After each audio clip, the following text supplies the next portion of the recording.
믿음대로 살아라. 하나님을 믿습니다. 주 예수님을 믿습니다 하면서 믿는다고 하면서도 이 믿음이 뭡니까? 믿음이 무엇입니까? 이 믿음에 대해서 질문을 하면 당황한 사람들이 의외로 많아요. 믿음이 믿음이죠, 뭐 이러면서. 그러니까 막연한 생각을 갖고 있는 거죠. 믿음에 대해서 막연한 생각을 갖고 있다. 믿음을 막연하게 생각한다 하는 거죠. 반대로 이게 in life, 생활 속에서 믿음을 실천하고 사는 사람들이 있습니다. 이런 사람들은 믿음을 구체적으로 설명할 수가 있겠죠. 생활 속에서 자신이 그 믿음대로 살아가고 있으니까. 자, 그렇다면 이 믿음대로 산다는 것은 무엇인가? 믿음을 어떻게 생활 속에서 실천할 수 있을까 하는 건데, 여러분과 함께 같이 대화를 나눠보도록 하겠습니다. 첫 번째는 믿음을 실천하기 위해서는 성령님을 항상 모셔드려야 한다. 성령이라고 하는 것은 이제 삼위일체인데요. 성부, 성자, 성령. 이 성령께서는 우리 안에 숨겨진 죄를 드러내시는 분이다. 성령도 하나님이세요. 성령님. 근데 하나님, 예수님 이렇게 님자를 붙이는데 성령은 또 님자를 잘 안 붙이는 경향이 있었어요. 옛날에 성령이라고만 하고 님자를 왜 안 붙일까? 같은 하나님인데 하나님은 이제 성부 하나님, 예수님은 성자 하나님, 아들, 성자 하나님, 성령님은 성령님이죠. 성신이라고도 하고 성령님, 성령 하나님, 하나님이신데 우리 안에 숨겨진 죄를 드러내시고 회개하도록 이끌어 주시는, 그래서 예수님을 구세주로 영접하는 믿음을 주시는 분, 이분이 성령님이시다. 그렇기 때문에 믿음을 실천하기 위해서는 이 성령님을 인정하고 성령님을 모셔드려야 한다. 이 성령님은 우리의 몸, 우리의 육체, 이 우리의 몸을 성전으로 삼으시고 우리 안에 계신다는 거죠. 그걸 내주한다고 그러는데 내주, 내 안에 계신다. 그것을 내주라는 말로 표현을 하는데 우리의 몸을 성전으로 삼으시고 내주하시면서 우리가 하나님의 자녀가 되었다는 사실을 증거하신다. 그분이 성령님이라는 거죠. 성령님은 인격적인 하나님이시기 때문에 우리가 항상 이 성령님을 인정하고 환영하고 모셔드려서 의지해야 돼. 이 성령님을 의지해야 돼요. 하나님의 사랑을 분명히 깨닫게 해주시는 분, 이분이 성령님이시다. 그리고 또한 말씀을 깊이 우리에게 전달해 주시고 깨닫게 해주셔서 말씀의 의미를 우리를 장성한 믿음의 길로 인도해 주시는 분, 그분이 성령님이시다. 믿음대로 살아라. 믿음을 어떻게 생활 속에서 실천할 수 있을까? 두 번째는 꿈과 환상을 가질 때 믿음을 실천할 수 있다는 거죠.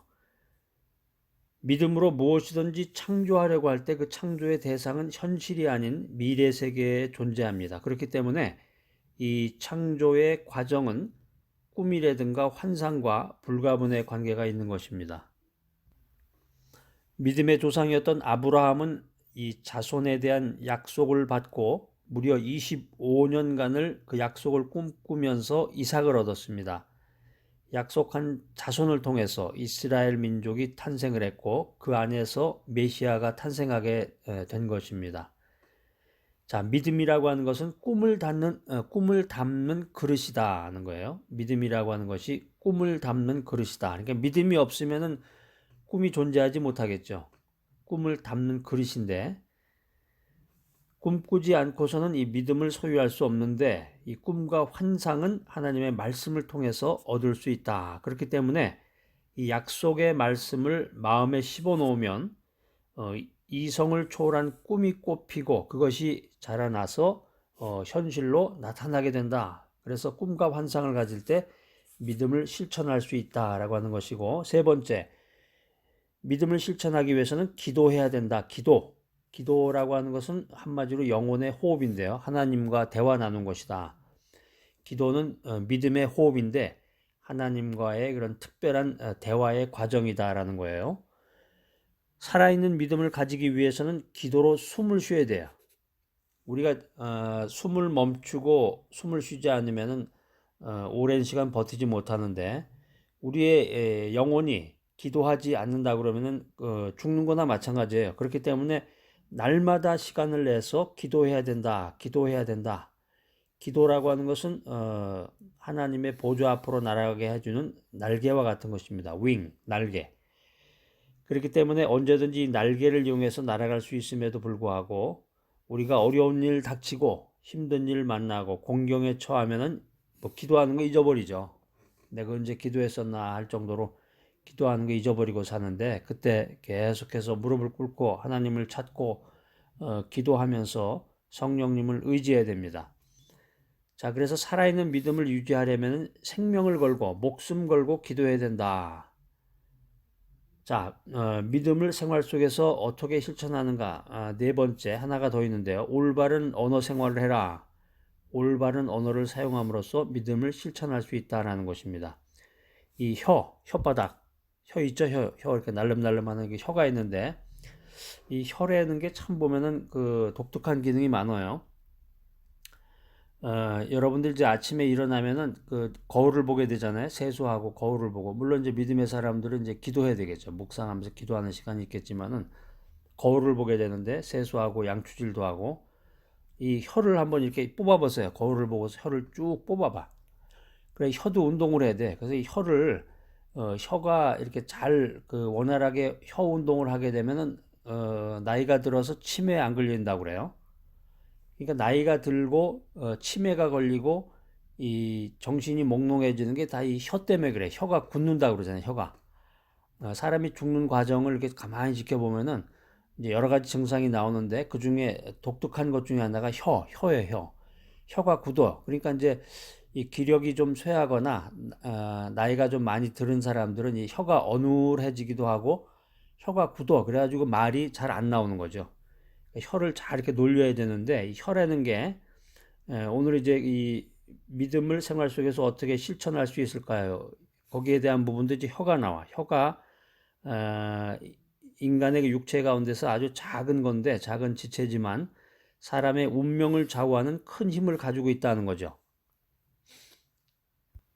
제가 지금 말씀드린 것처럼 이제 치매와 사람이 이제 죽을 때가 되면 혀가 굳는다고 그랬는데 우리가 부정적인 말이나 원망과 불평의 말이라든가 미워하는 말을 하게 되면은 악한 영이 그 말을 통해서 우리의 영혼과 육체와 생활 전체를 파괴한다는 거죠.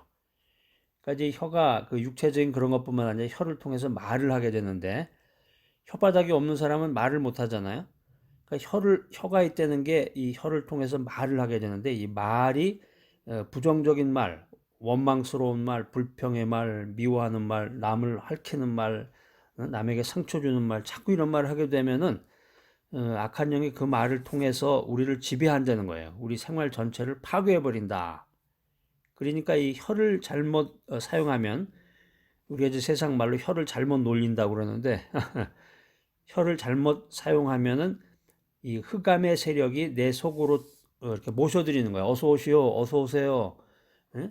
흑암의 세력, 그 악한 영혼들을 내 속으로 끌어들이는 그런 유인체가 돼버린다는 거예요. 그렇기 때문에 항상 우리가 말할 때는 창조적이고 긍정적인 말, 저기 고상하고 가치 있는 말, 특별히 은혜스러운 말을 사용해야 된다. 그래서 말을 해서 이 말을 듣고 저 사람이 상처를 받지 않을까, 이 말을 듣고 하나님께 영광이 되지 않는 말이 아닐까, 이런 걸 늘 생각을 해야 되는데 그냥 앙칼지게 자기가 하고 싶은 말 그냥 확 뱉어버리고 그런 사람이 있어요. 보면 그 깨닫지를 못하고 그런 사람은 교회에 다니거나 아니면 그 지위에 상관없이 그런 사람들은 참 심판받게 되는 거죠. 그러니까 눈에 보이는 것이라든가 귀에 들리는 것, 손에 잡히는 것이 없더라도 말씀 위에 굳게 서서 할 수 있다 하면 된다, 해보자, 이렇게 외쳐야 되겠습니다. 나 같은 게 뭘 할 수 있을까? 나 같은 게 능력도 없고 달란트도 없고 가진 것도 없고 변변한 사회에 내세울 만한 게 없는데 뭘 할 수 있을까? 이런 생각을 가질 게 아니라 믿음 안에서 주님이 은혜를 주신 것을 가지고 내가 가치 있는 소중한 인생을 살 수 있다, 할 수 있다, 하면 된다, 해보자, 이런 생각을 해야 된다는 거죠. 그리고 말을 통해서 그것을 선포해야 돼. 긍정적이고 창조적인 말은 나의 인간의 운명을 변화시켜요. 인간의 그 삶의 승리를 가져오고 또 온전한 믿음의 길로 나를 이끈다는 거죠. 엄청난 거예요. 이 혀 하나가, 혀 하나가, 셋째 혀가 사람을 죽이기도 한다 그러는데 촌철살인이라는 말이 있어요. 이 셋째 혀가 사람을 죽이기도 한다. 이 믿음의 실천이라고 하는 것은 추상적인 개념이나 막연한 게 아니에요. 성령님을 늘 가까이 모시고 꿈과 환상을 품고 기도하고 또 창조적이고 긍정적인 말을 사용하게 되면은 그것이 바로 믿음을 실천하는 길이다. 굉장히 구체적이죠, 오늘? 여러분, 어떻게 내가 믿음 생활을 할 수 있을까? 어떻게 믿음대로 살 수 있을까? 막연하게 그냥 뜬구름 잡듯이 그냥 누가 물어보면 또 슬그머니 이렇게 구렁이 담 넘어가듯이 이렇게 했는데 오늘 아주 구체적인 네 가지를 여러분에게 말씀을 드렸습니다. 어떻게 믿음을 생활 속에서 실천할 수 있을까? 믿음을 실천하기 위해서 성령님을 항상 모셔드려야 된다. 믿음을 실천하기 위해서는 꿈과 환상을 가져야 된다. 믿음을 실천하기 위해서는 기도해야 된다. 믿음을 실천하기 위해서는 올바른 언어 생활을 해야 된다. 자, 오늘 이 메시지 믿음대로 살아라, 이 귀한 메시지 들으시는 여러분들 참 복되신 분들입니다. 여러분들 이와 같은 방법을 통해서 믿음이 산출되고 기적의 역사가 나타나는 인생길을 걸어가시기를 소망합니다.